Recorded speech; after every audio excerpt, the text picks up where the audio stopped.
ধন্যবাদ। সংগ্রামী উপস্থিতি, এখন আপনাদের সামনে বক্তব্য নিয়ে আসবেন আজকের এই পথসভার প্রধান অতিথি সিলেট জেলা স্বেচ্ছাসেবক দলের বিপ্লবী আহ্বায়ক, সাবেক ছাত্রনেতা, বাংলাদেশ জাতীয়তাবাদী ছাত্রদল সাবেক সহসভাপতি, সিলেট জেলা বিএনপির সাবেক সাংগঠনিক সম্পাদক এবং সিলেট জেলা স্বেচ্ছাসেবক দলের দুইবারের সংগ্রামী আহ্বায়ক জনাব আব্দুল্লাহ খান ভাই।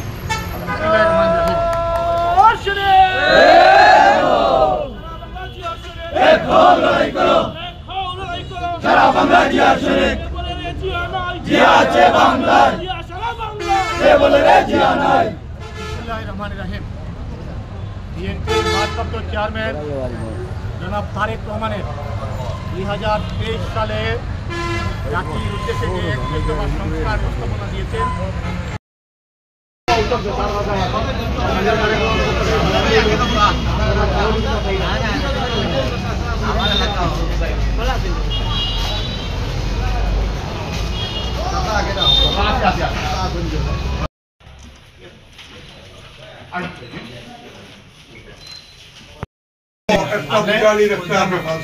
আপনার ভোট আপনার অধিকার, আমার ভোট আমার অধিকার। আপনার ভোট আপনার গরুকে আপনি জানেন মনে হয় তারিখ, আমার ভোট আন্দার গরুকে আমি দিতাম। আপনারটাও ডাকাতি হইতো না, আমারটাও ডাকাতি। তারিখ তোমার ওটাও বক্তব্য, ওটাও মেসেজ, ভোটে জনপ্রতিনিধি আর তাতে রায় আর বাক্স বরিয়ে ডাকাতি হয় না।